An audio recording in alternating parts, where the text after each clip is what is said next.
What's the haps? I'm Meroka and welcome to Spiel. We are in the Golden Lion Gate this week, which is going to take us to some beasties. I fancied something fairly easy this time, and beasties are easy to kill, mostly. So, yeah. Although there is a slight risk of compound, which makes things nasty, but hey. I apologise if my voice is a bit scratchy and awful. I'm coming down with some terrible disease, plague thing. I've started a new job and involves dealing with customers, and those customers are probably carrying all sorts of horrible things, and I probably contracted something from them, so that's probably what that is. I think it seems like a pretty reasonable, suggestion.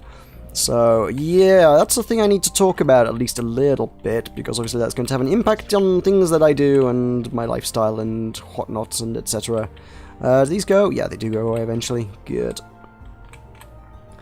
So yeah, I got a new job. It is working at a fancy new trendy bar brewery hybrid thing in the town, and it's really cool, and it's awesome. So, I like it. It does mean that it's bar hours, though. If you've ever considered exactly what sort of opening hours bars are, yeah, those kind of hours I'm going to be working, so it's going to be it's going to be awkward for me to make content as much as I used to. At the minute, I'm going to try and maintain the content the content schedule I had been doing, which is to say, basically one video every day, plus Indie Insight Monday, Wednesday, Friday, a podcast on Tuesday, and Patreon-only content, exclusive stuffs on the Thursdays. I'm not sure exactly how much of that is sustainable. Actually, it's kind of the stuff that I've sort of... Where am I missing? I must be missing down here. Yeah. The stuff I've kind of added to my channel of late, the sort of stuff that wasn't at the 11 PM slot, I'm kind of more attached to lately, actually. So kind of like, I don't want to give that up. I like doing Indie Insight, and I like doing the podcast. So I'm not sure exactly what is going to be given up on the channel, but yeah, 2 videos a day most days, whilst I've got, you know, a rota that's going to involve me working 11, 12-hour days some days. I don't know how I'm going to manage that. The worst bit of it is critique, I think, because critique requires me to, you know, actually find some time to sit down and play bloody things.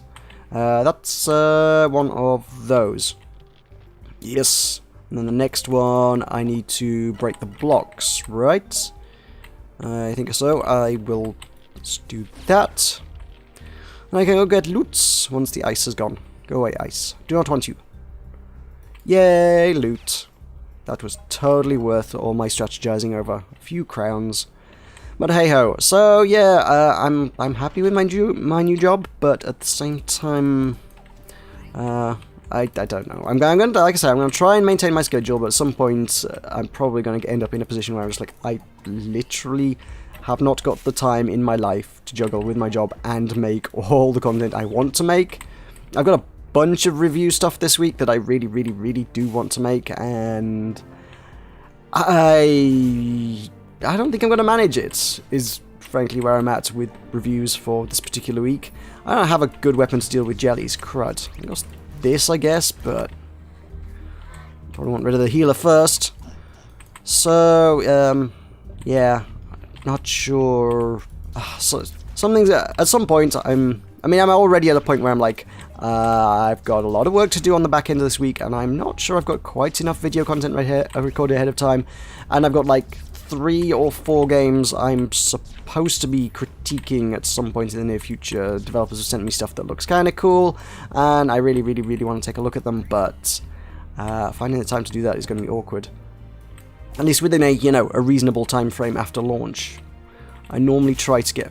Ideally, I would like to get sort of first impressions videos out within a week of the game launching, if not before the game launches. And this week there's a lot of stuff that's kind of out, and I'm like, there was a Oscura Lost Light I managed to get out, you know, on embargo, which was the day before, which was, that's fine, that's cool, I can dig that. But there's like 3 other games I want to review this week, and I don't think I'm going to manage it. I really don't. So, yeah. Also, excuse me, because I'm choking up on dyingness. Yeah. Yay! Being sickly. So, yeah, apologies for any lacks of content that there are, because life is a thing that happened, and yeah, okay. In addition to that, I've also got PAX East next week. PAX East, if you're not aware, is a thing that I do, and I have been doing for the last 3 years. I've been going to PAX East every year, book the flights and head out across the Atlantic and go to Boston, Massachusetts, and go and play all the latest and greatest video games and meet developers and chat to them, and it's all awesome. And excuse me again. Jeez, my throat is nasty today. I apologize for this. Not much to be done. I need this thing recorded as soon as possible, so I can't just wait until I get better. Because frankly, I don't think I'm going to be any better tomorrow when I could also maybe record this. I don't think I'm going to have the time. Yeah. Schedules. Fun times, right? So, yeah. As of Monday morning, I'm going to be on a plane out of here. So, as of next Monday, look, if I wasn't working, I would attempt to get some content done ahead of time. It'll be a damn miracle if I get content up through to Sunday at this point in time, I'll be honest. That's exaggerating. No, I'll probably manage to get content through to Sunday, okay, but Monday, probably not, and beyond Monday, almost definitely not. So no Spiel, no podcast, none of your usual things you've come to love and expect next week, I would say. I will be back on... The plane I get back on will land back on the Tuesday, so I suppose after Sunday, the next video you could possibly expect to see from me will probably be Spiel 2 weeks from now? Yeah, that'll probably be... That sounds about right. So I'm not going to get anything out on the Tuesday, because I will literally have just landed and be exhausted beyond belief. I guess I could maybe manage the Wednesday Indie Inside. I don't know. I'll probably just say, hey, I'll just start my schedule with Spiel. I think that's a deal you guys could probably quite happily live with. Sure? Yeah, okay. Deal. Sounds like a plan to me. Alright, so don't complain when there are no videos, please. Please. You are forewarned and forearmed, and therefore forbidden from complaining about lacks of videos and things. Yeah. Also, don't unsubscribe. It's only going to be, like, 8 days. 8? 9 days, maybe? Something like that. 9 days, yes. You can... I'm sure you can manage without me for 9 days without unsubscribing. I'm sure that's perfectly fine. So PAX will be awesome. I will have many stories to tell when I get back. Maybe even some video footage. I did buy a new phone a few months back, and it probably does better video than any of my old phones ever did, so I might be able to actually get some... not unreasonable quality footage out of that. I don't know. I'll see how that one goes, and I can show you stories of the journey when I get back, and that will be awesome. Yeah, that's about all I got on the life and schedules and updates, because yeah, all the things happening at all the once. I say I'm going to be making content when I get back for Spiel and whatnot, but also bear in mind that whilst I may be diseased now, I'm also going to go spend 3 days, 4 days in a room with like 75,000 people, which is a good way to pick up some other lurgy that's going around as well. There's very, very few people come out of conventions without some manner of illness. There's usually some manner of cold type thing, man flu type deal that goes around, and everybody comes back and it's like, oh, it's convention plague, it's PAX Pox, or whatever. Whatever the local flavour of name is, they all have novelty names. Every convention pretends it like it's something unique, and it's not. It's just con flu, is what it is. If you go to a convention, you're hanging out in a room with a lot of people, chances are some of them are going to be coughing and spluttering, and most of the people in the room are going to end up sick 1 week from the convention, you know. Which is why this job was not good for me.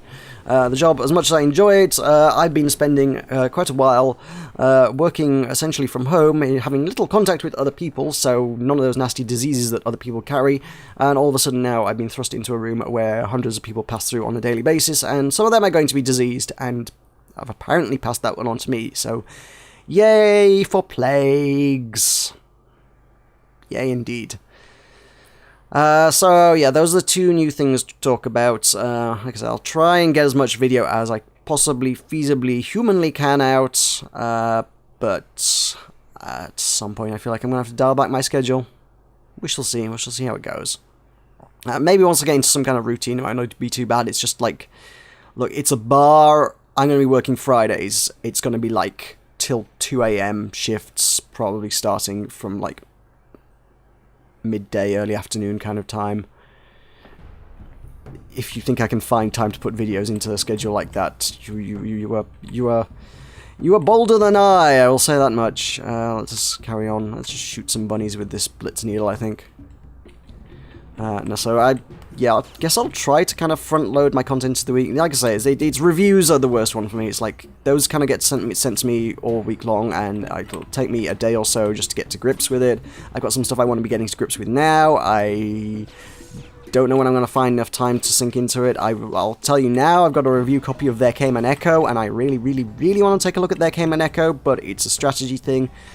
I probably want to sink, I don't know, just a rough estimate before I get into the damn thing. I imagine I probably want to play like 3-4 hours of that, potentially even a little bit more of that before I actually give any thoughts on that.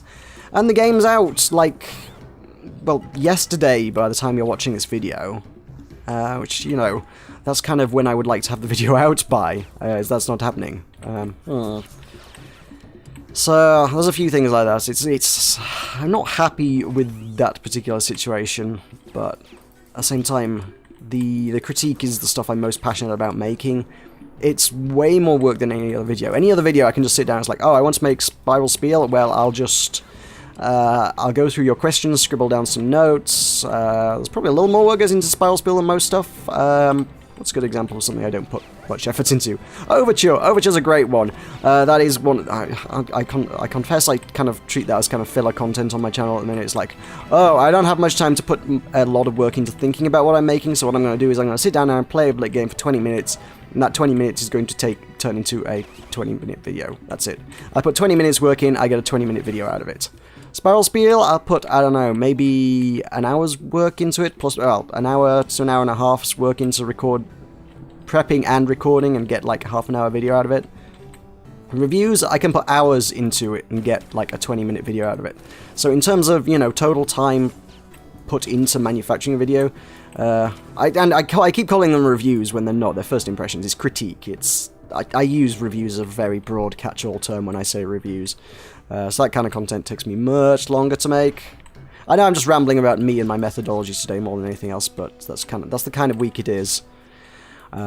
So yeah, that takes me much longer, but it's more satisfying to actually come up with something that I feel like is, you know, useful to people at the end of it.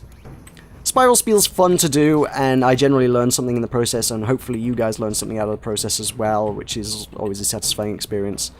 But I don't know, Overture's just light entertainment, whereas Spiel is mildly educational, hopefully, and then, you know, critique is actually genuinely useful, hopefully, consumer buyer's guide, I guess, consumer information, that's what I'm looking for, consumer information. So, I'd like to think of that as being a genuinely useful product. Oh, god damn it, I thought I could get it before it shot the missile. I didn't. Oh well. Let's tell you what, we can do that. That'll give me some hearts back. Possibly. Probably. Oh, there are bunnies in the mix. I didn't even see the bunnies in the mix.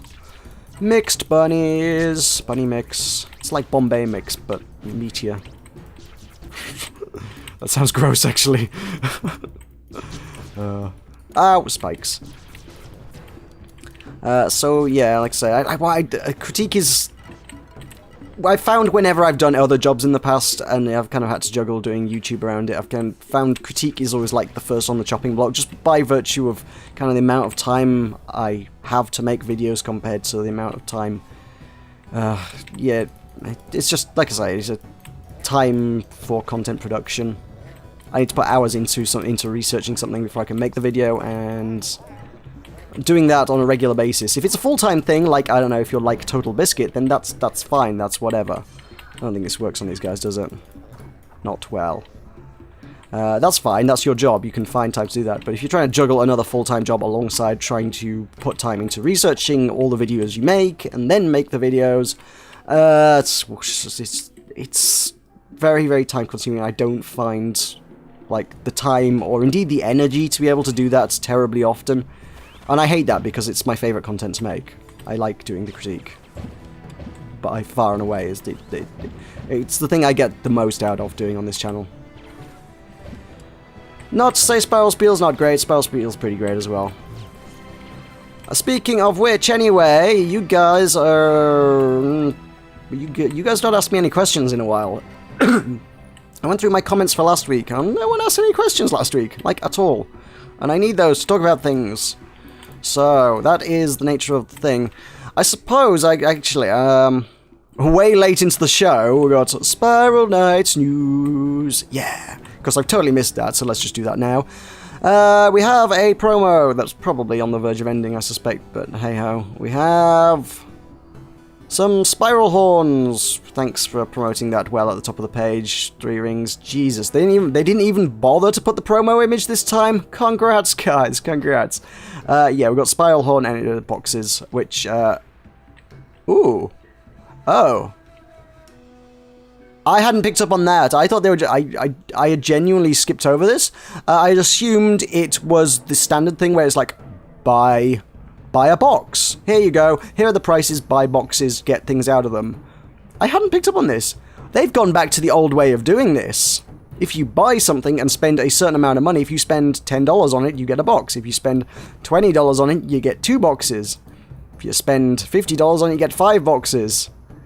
If you buy the battle pack, which is $20-something, you get 2 boxes. So it's for every $10 you spend, you get a box. Which gives you basically ram horns, which is tied into the Chinese New Year, I guess. I guess it must be like the year of the ram or something. I don't know. That's not something that tends to be terribly relevant to our culture.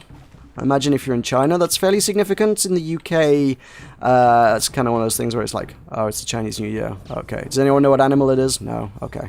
It very much passes people by. Because it is not our New Year. We did our New Year 2 months ago. Nearly 3 at this point. Is it? Wait, hang on. Wait, the 3? No, 2. I know what month it is. We're nearly at the end of February, right? So yes, 2 months. Yes, we had our New Year 2 months ago, and what happened was everybody went out and drank a lot of beer and wine and spirits, and generally woke up with a hangover the next day, and we changed the dates on the calendars. That's our New Year. There's no festivities involving animals that vary by year. We don't do that. But if you want to do that, you can buy some spiral horn things to go on your helmets in Spiral Knights. Actually, to be fair, they actually look pretty cool, which is kind of weird that they actually haven't put the images into the game to show them off to promote them, because they actually genuinely do look kind of cool. I don't think there's a lot of variety in the boxes, mine. There's just a lot of different types of horns with varying rarities. So I think if you wanted them, they'd actually probably be pretty affordable to pick up on the auction house, especially since they've gone back to the arguably superior way of actually distributing the boxes. Had I known about this promo and had I been in the market for buying some energy, I would totally have done that. I mean, I bought a load of energy for...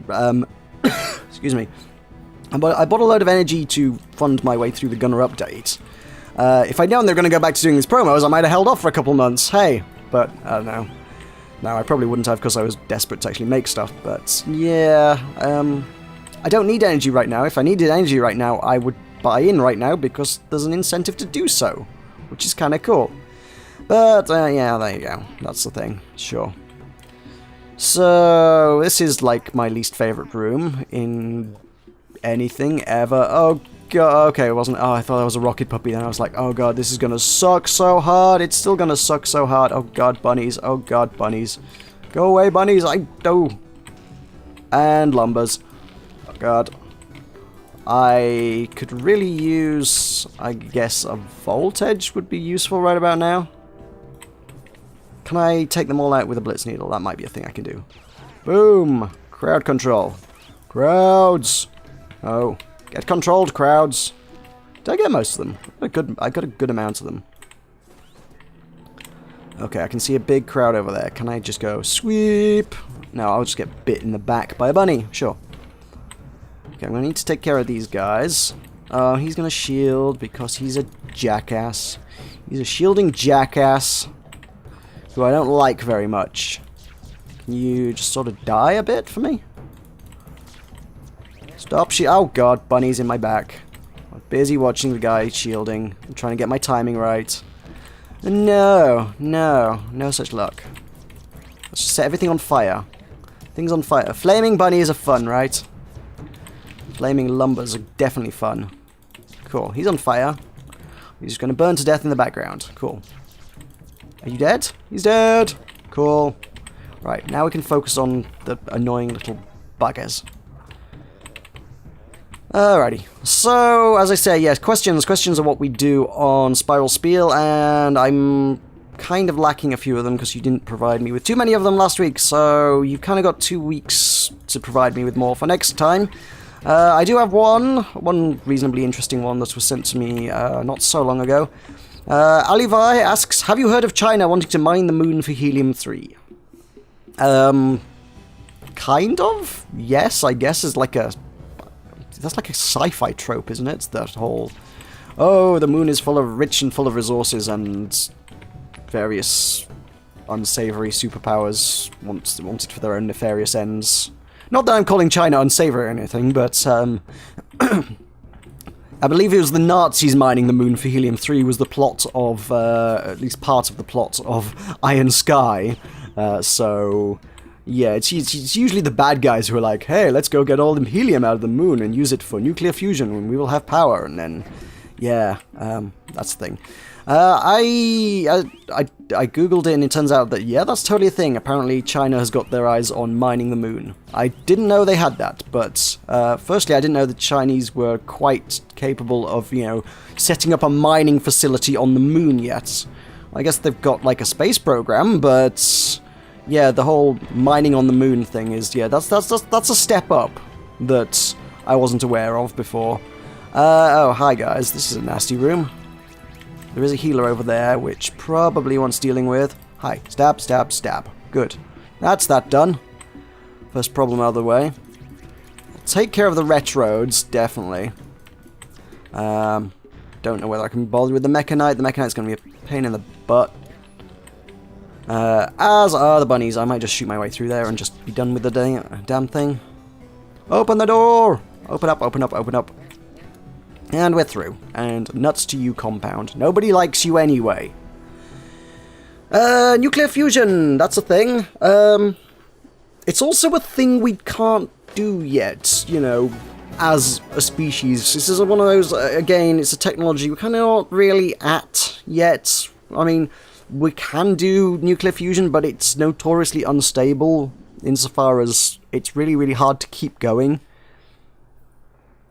The two big issues are containing the reaction and sustaining the reaction, and they're both problems that we're not really great at doing yet, so I don't know, the idea of mining helium-3 at this point in time seems like it's kind of putting the cart before the horse. It's like, why don't we actually get the technology working first before we actually start looking at where can we get the fuel to make the technology work?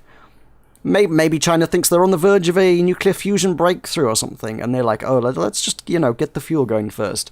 Admittedly, it sounds like a pretty good way to do technology. Like I say, from what I can make out, it seems like it's a lot safer than your standard nuclear reactions because of, as I say, the instability of it. It's not kind of in a, oh, if it goes wrong, it goes Chernobyl. It's, if it goes wrong, it just kind of turns off. It's like, okay, if you can't sustain the reaction, it doesn't go meltdown or anything. What tends to happen is more the reaction just stops because it's so finicky to make nuclear fusion work. So in that regard, I think it's generally considered it to be a much safer technology, I think. But at the same time, yeah, we still can't do it yet. So it'd be cool technology to have, and it's a very, very efficient fuel source compared to anything else we use on the planet, insofar as if you're using helium-3 as a fuel source, and if you could manage a 100% energy efficient conversion rate, which of course you can't, but if you could, you'd be looking at about 7, maybe 8 tons of helium-3 could fuel the entire United States for an entire year. In reality, you're looking more nearer, according to Wikipedia, 15 to 20 tons is closer to the mark when you actually consider, you know, actual energy losses in any system that is not 100% efficient, which would be every system, quite frankly. Unless you believe my old boss, who absolutely insisted that his radiators were 100% efficient. I can tell you, as somebody who studied physics, No, they're not. That's just not how physics works, mate. Sorry. Yeah, you're wrong on that one. But he wouldn't have that. I tried explaining that one to him. No. Maybe that's why I don't work for him anymore. No, I'm sure there were many other reasons other than I debated the efficiency of his radiators. Ooh, yeah, sure. So yeah, no system's going to be 100% efficient. You're actually looking at it'll be 15 to 20 tons. The news article I read, which okay, calling it news is a generous term. The first article I found on the subject was actually the Daily Mail, which is not news, but they reckoned it was nearer 40 tons would be enough fuel for the United States for a year. Either way, the general sort of consensus on things seems to be that if one were to mine the moon for helium-3 as a nuclear fusion fuel source, there would be enough fuel up there to essentially fuel mankind's energy resources for like the next probably like 10 millennia or something. It'll last a while. There's a good supply up there. So I think the other big issue is then getting it back. I mean, we don't have a really effective and efficient way of, taking tons and tons of material from the moon. Quite aside from the issue of getting nuclear fusion going and containing it and sustaining it and all of the above issues, I'm not quite sure what the plan is for getting that kind of quantity of material back from the moon. Again, the Wikipedia article that I glanced at said, it was like the cargo hold of the space shuttle would hold about 20 tons. So actually, no, it would have been a Daily Mail article. Sorry, that said this. It was. It said the space shuttle holds like 20 tons. So 2 shuttle trips a year would provide the US with enough fuel. And it's like, yeah, but firstly, we don't use the space shuttle anymore because things have a tendency to go wrong with them. There's been a few too many accidents, and they kind of decided, you know what, let's quietly just sort of retire them a few years ago. So they're not really in use anymore. Yeah. So, which that's why you've kind of now got SpaceX and Elon Musk providing all of essentially NASA's shipping services. And now that I come to think of it, how the hell they still send astronauts up to the ISS? And I'm now wondering how the heck they actually do that. If they're not using the space shuttles, what are they actually using to get the astronauts up there? Who's providing that service? Is it Russia? I think it might be Russia. I think Russia's doing that, possibly. But I'm not sure. I would have to fact check that one, and I'm not really sure at all. Either way, they do still send astronauts up one way or another, but it's not via SpaceX yet. SpaceX just sends all the equipment and stuff up. Stuff that doesn't involve loss of human life if something does go wrong, and because SpaceX is kind of experimental stuff, it can and will go wrong. There was as we saw with the trying to land the first stage not so long ago, that kind of came down a little bit hard, and well, hey, it was a very valiant effort for what they were trying to do, but I don't think they lost any equipment there. They lost stuff that, had they not attempted to salvage it, would have been entirely lost anyways. It's not like they were losing stuff that they would otherwise have kept. They were losing stuff that's, under the normal circumstances of a normal mission would have been lost anyway, but, yeah. There seems to be still a lot of explosions happening in the SpaceX departments these days, where you'd sort of hope that there wouldn't be a human on board when that happens. So we'll give them a decade or so just to sort of tweak the spaceships so that people don't die in them. That's probably a good idea. So yeah, there's a few hurdles to overcome, and yeah, I don't know how you would ship 20 tons at a time of moon rock back to Earth. And bear in mind that if we're saying, the moon rock contains the helium-3, well, then you've got to get the helium-3 out of the moon rock, so, 20 tons of material probably wouldn't give you 20 tons of helium, because the helium is something entirely else. I don't know whether to do one more floor. I'm kind of at the half-hour mark, and I've kind of run out of topics, so as much as there is what is probably a jelly farm to come up next, which sounds fun, I might leave that there for now, actually, because otherwise I'm going to be grasping at straws for more content, so that'll probably do it, I guess. So let's say, more questions. Questions, please. Questions very much appreciated, and I've been liking all the questions people have been giving me so far for the last 15 episodes. You guys have been fantastic about giving me some really cool stuff to talk about, and I hope you can keep that up for another 35 episodes until the end of the season. You reckon you got that in you? 35 episodes worth of awesome questions? I'm pretty sure you've got that in you. I know you do. But yeah, that'll do that from me, so thank you very much for watching. Yes, I've been Meroka. This has been Spiel. Leave all your comments in your questions in the comments below, and I will see you in a couple of weeks, actually.